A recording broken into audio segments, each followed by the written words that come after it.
What does Bhagavad Gita say about self-discipline and self-motivation? Drive.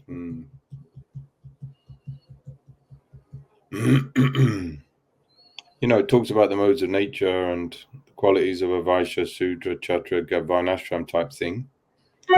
So whatever you're attracted to is basically your varna, your quality. So the type of work that you like to do, that's your varna. That motivates you, that inspires you, that makes you do it, Whereas if you try to do something that's not of interest for you, like before I started my business, sometimes I tried to get a job with devotees, and after 2 days or less, I left because I wasn't into it. I wanted to do what I wanted to do. So I wasn't motivated, and even though I needed money, I didn't have the discipline to stick at it. There's just an example. You need to like something to be interested in it, to be able to be disciplined, right? That artwork takes discipline and concentration to finish the drawing and then paint it. So you're attracted to it, right? Yes, easy work. Easy, yeah. So I would say that, but in Krishna consciousness, like in the ashram, for example, we surrender. We've only got a couple of services that we can do. So we have to surrender book distribution or some other thing connected to the temple. So it's much more limited option for you.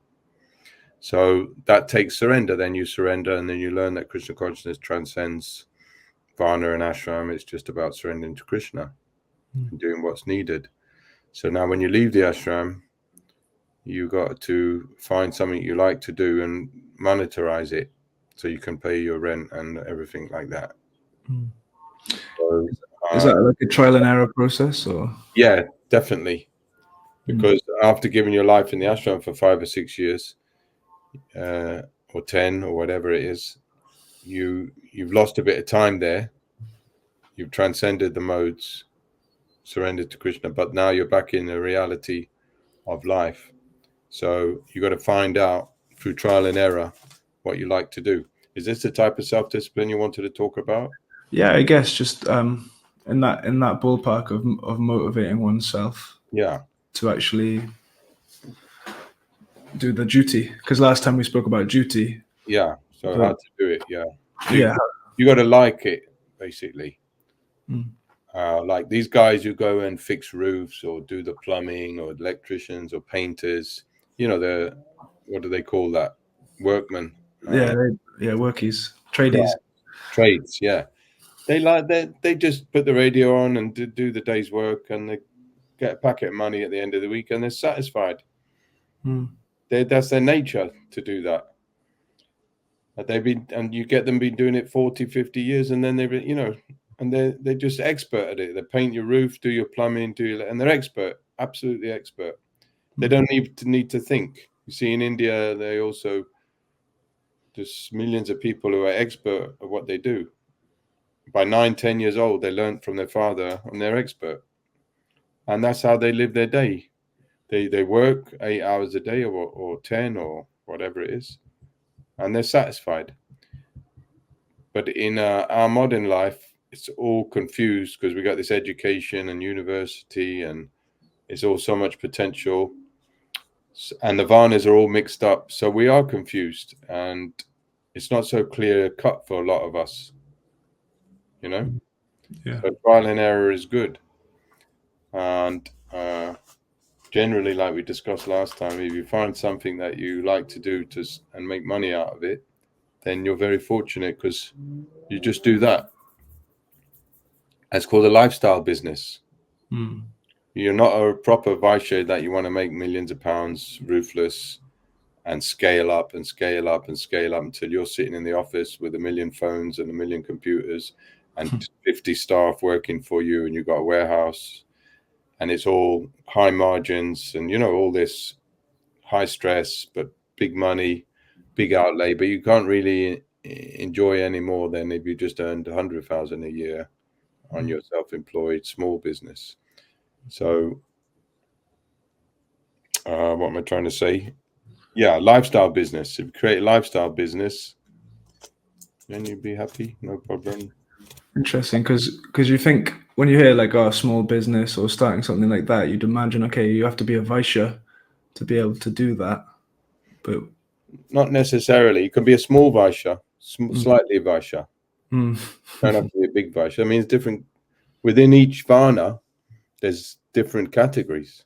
mm, There's a small self-employed person and a big person who becomes a director of a multi-branched. He starts selling bricks in one city, and then he sells bricks in 2 cities and 3 cities. Right? They're proper Vaishyas. They spread their company. Whereas the Vaishya in the home village, he just runs a shop selling bits and bobs, and he's happy for his life. He's a bit of a Vaishya, a bit of a shopkeeper. So, so there's different levels, but they're both Vaishyas. yeah. You know what your Varna is, like astrologically, or? And no, I haven't looked into it. Because you can calculate it, the Varna calculator. Because Yeah. I read Oh well, you should do it. I've never done that. Shiva Ramaj, he recommended a website in his Varnashram the book Varnashram Compendium. You remember the name of it? Yeah, I'll do it now if you want, but I'll just cut this part out of the video if you want. Okay, yeah, you're a straight up Vaishya. Hey, Haribo. It Straight says pure. it says you're a Vaishya Rakshasha. Right? I'm a Rakshasha Shudra. Wow. But apparently, like if you look into the stars, I'm a Shudra with Kshatriya Bhav. So it's like a fighting Shudra. And I was speaking to someone about what exactly that means, and he was saying like the chariot drivers would be Yeah. like Because Shudras with Kshatriya Bhav. the foot soldiers, they would be associated with the Kshatriyas. Yeah. They would have that bhav. Yeah. That would be their job. Brilliant. Interesting. Like That's a good. So it's called a Varna calculator. Yeah, it's called varna.thevedikway.org, and you can just type in those things, and it tells Send me you. that link later. Yeah. All that. But yeah, so you're a Vaishya, so naturally you think. So generally, people, they go to what their nature is. That's what life's all. And you see these people who are really frustrated and not happy. Maybe they're in the wrong, Yeah. And you see some people, they're in the wrong place, wrong time, wrong job, and then they change and they get better. But that's another thing. So generally, you should try to find something you like to do, to make money. Yeah, that way you'd be more motivated. And that way you'll be more motivated. Yeah, exactly. But for spiritual discipline, self-discipline, then that means you have to have spiritual intelligence, and that comes from reading and hearing Vaishnava philosophy, Bhagavad Gita, Srimad Bhagavatam, Krishna's pastimes. And then you get a different type of motivation where you actually want to go into your heart and meditate on Krishna more and more. But you can't do that unless you hear regularly. Is it because I've just been reading like Prabhupada's first purports in the Bhagavatam, like 1, 2, 3, 4, and I think in second text he's talking a lot about how by reading the Bhagavatam, giving submissive oral reception to the Srimad Bhagavatam, then that automatically fulfills all material. You said karma, jnana, upan. I can't remember. Upasana, something like this. Yeah. But like just by doing. Yeah. There's another verse I'm just studying at the moment. Pibanti Bhagavatam. It's in the second canto. And it says by regularly hearing or drinking the nectar of Srimad Bhagavatam, you purify the polluted aim of life known as material enjoyment. So if you go to like a town that's not so nice, a bit poor, run down, crappy shops,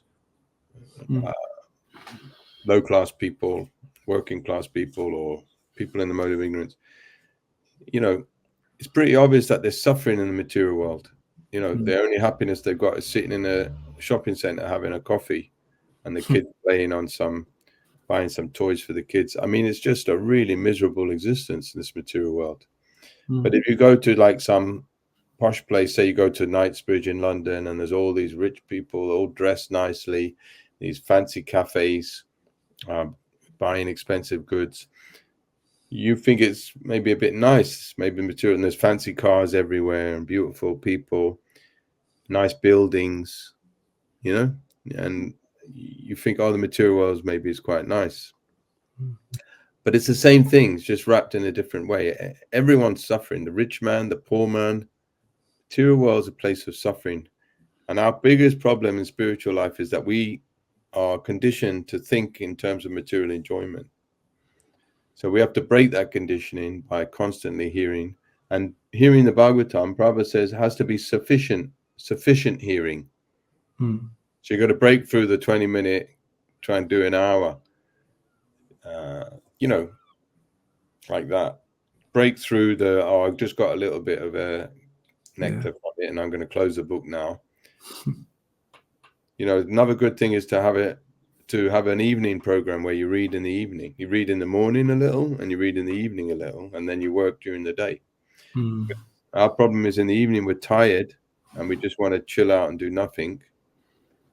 But if you have a shower like 4 or 5 o'clock in the evening and then do half an hour, 1 hour reading, it's a very good program.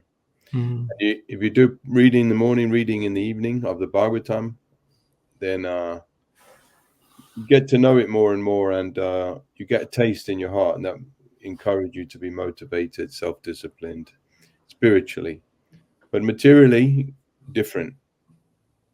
Materially, you have to set yourself differently and find something you like doing materially. You work with your hands, you work with your mind, like that. Is it like so? I guess it's worth kind of crafting that lifestyle. If you're just talking about lifestyle, Yeah, lifestyle. Yeah, so like a devotee lifestyle, he's got enough time to read, enough time to chant his 16 rounds. He's got a day or two that he goes on Harinam or goes to temple, does service. He can go to the morning program sometimes. And he's still running his Grahasta life, paying the rent, paying all the bills, etc. So it's a lifestyle business, yeah. Yeah. it's interesting. Yeah. Because money, you see, the amount of money you have is the essence of how you live your life in Grahasta life. It it's the benchmark that controls everything, controls your mentality and your psychology. So you should have enough money. not too much, not too little. If you have too much, it can be dangerous. Unless you start giving it away to Krishna. If you have too little, that's very bad, because you're always struggling and your anxiety and stress, not so good. And extra money, you use it to go. I mean, when you've got family, you can go to India with your family. I mentioned that last time. So it's a lifestyle, and you're always working in Krishna consciousness in that way. Yeah. You in terms of the body is temporary, but you've got to face reality. You've got to pay the bills. You've got to eat, right? You've got to eat healthy food. You don't want to buy junk crap food and live on cheap food because you're going to get sick. So you've got to take in all these things, and you do it all, and you read and chant, and it all kind of all gels and synchronizes, and you can serve Prabhupada's movement nicely once you work it all out. But it may take some time. You know, this point that Prabhupada makes, that by giving that oral reception to the Bhagavatam, then automatically like karma and jnana. Material. So is that the case? If we are hearing nicely, then our mind is able to actually do our duty and find the right thing. Yeah, it's really that's the basic principle, that if you once you get Krishna conscious by hearing and chanting regularly, then everything else happens automatically, easily. You become pious, punya shravana, by hearing Bhagavatam, and that piety gives you wealth, artha. Punya leads to artha, wealth, and then wealth leads to uh, Karma, more enjoyment. punya. More, yeah, you get artha, you get karma, you be able to enjoy and fulfill desires. And when you do that, you get more punya, you get more money, and then you do more punya, bhakti punya. So this is from the Dharma Shastras. It's talking about wealth and desires and satisfaction. So when you're happy through pious works and religious family life, religious money, you use your money for religious activity. It means you're going to use your money to keep your house clean and read Bhagavatam, chant Hare Krishna, and eat nicely, offer food to Krishna, buy flowers for the deities. Flowers cost a lot of money. And in the winter, you've got to buy them if you want to offer a flower to your deity every day or your picture. So all these activities, they bring, what's the word? They bring religiosity, and religiosity brings, they bring dharma, and dharma brings wealth. Dharma to karma moksha. Yeah, and the wealth comes. But if you start to use the wealth for sinful activity or for non-dharma, just mundane, you see, then you go the other way. See, all these people who've got money in this life, materialists, they did dharma in their last life. That's what Krishna says in Bhagavad Gita, Naradama. Everything's nice. They have a society, wealth, family, everything's going nicely, but it's only for one life. Because if they don't do any dharma in this life, in the next life, they'll be poor. So they got it from doing dharma in the previous life, but because of the nature of materialistic vision, they stopped doing dharma. And then it all looks good, the shiny car, the shiny house, but if they don't do dharma, next life they're going to be poor. And this next life is coming much faster than we think. You see, everything's a reaction. This life, this body, what we've got is because what we did in our last life. So the more dharma we do, and because Krishna consciousness is paradharma, upadharma, it's the best, highest dharma, no problem materially. No problem. Krishna provides. So if we do the bhakti, then we don't have to worry. With because you practice a bit of Krishna consciousness in the ashram, you come out, you maybe find yourself in quite a decent material position, better than before, and there's that tendency to kind of cash in on it a little bit early and like enjoy a little bit, and like Krishna's even sanctioning it. He's allowing you to enjoy, but then it leaves you with a bitter taste in your mouth. Like it's like, is he letting us do that? Is he letting us enjoy so that we realize we don't want it, or like what's the dynamic there? Is it, or is it because now we've got some freedom and we're trying to use it for the wrong thing? And then, do you know what I mean? In the ashram, you don't really have the choice to do the wrong thing so easily. You have to kind of go out your way a bit more. Well, I mean, there's a kind of like open-ended question. It's like you have to be more specific. What kind of enjoyment, like, right? Okay, let's say I've got a family. I've been in the ashram now. I've had a baby. I've got a wife, and we go on holiday to the beach down in Bournemouth. And we wouldn't do that as a brahmachari. So, yeah, that's perfectly legitimate thing to do with it, and that's perfectly normal and sustain. There's nothing wrong with that. But if you go and start eating omelets or I don't know, do something silly, obviously then that's not good. That's your choice, not Krishna. Krishna doesn't get involved. Whatever you want to do, everyone's free will. If Krishna wants to get involved, then he'll smash the devotee, isn't it? That's what he says. If my devotee, my real favor is to take everything away from my devotee. But no, there's nothing wrong there. that's what material life means, you know. That's what you left the ashram for, is to have a bit of independence. And part of that independence is you're going to have to do something for enjoyment sometimes. That's fine. I guess it's not. If you can afford it. Guess it's not what? One sec. I guess it's like it's learning the limits of, you know, how much is too much. You know, like, you know, say I can just go down to this. We've got like an Indian shop next to the temple. Yeah. Just buy like a block of curd. Yeah, but that's what brahmacharis do. That they buy a block of ice cream and they have fun, and they, you know, they do things. It's the same. It's no difference. I guess it's like not doing it too much. That's what I mean. That's when we talk about the discipline and. You know, well, I mean, if you're going to eat loads of cheese and that, you're just going to have liver disease pretty quickly. Yeah, it's not good for you. I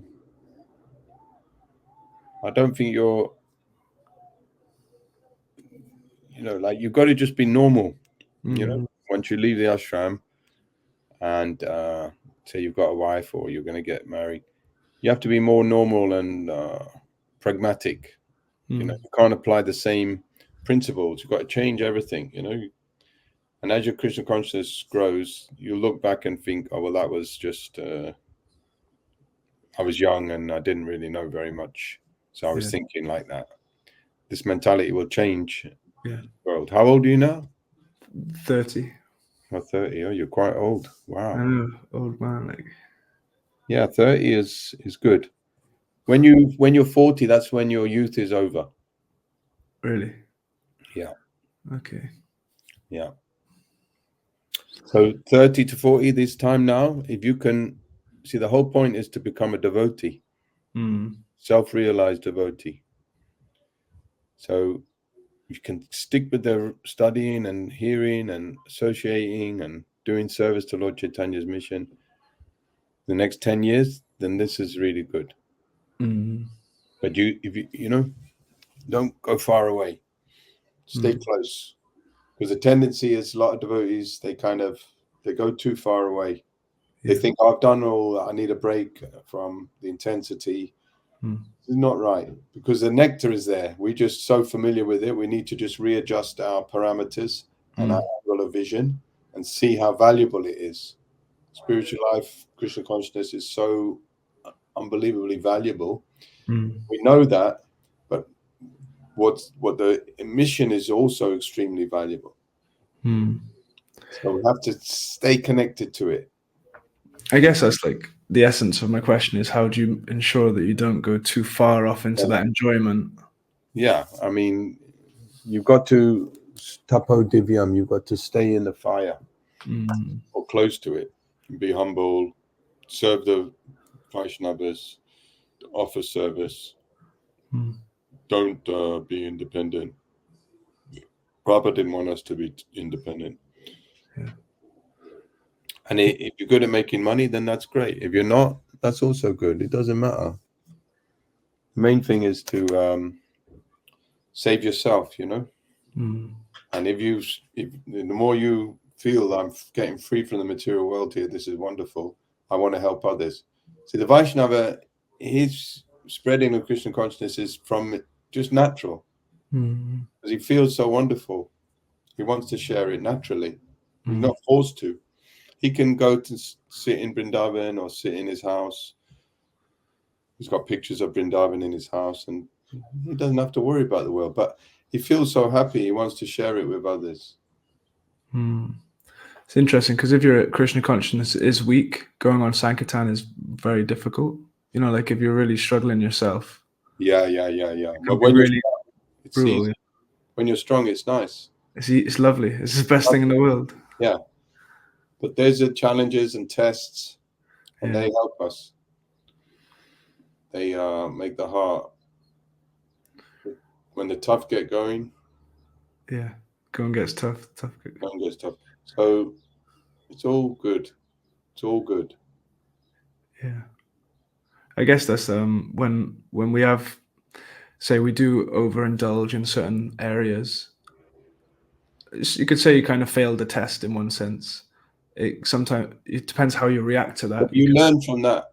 Yeah, Also, exactly. learn. Prabhupada said, failure is the pillar of success, right? Yeah, exactly. So, And the beauty of Christian consciousness is you can fail a million times, but as long as you keep getting up, then eventually you'll become wise.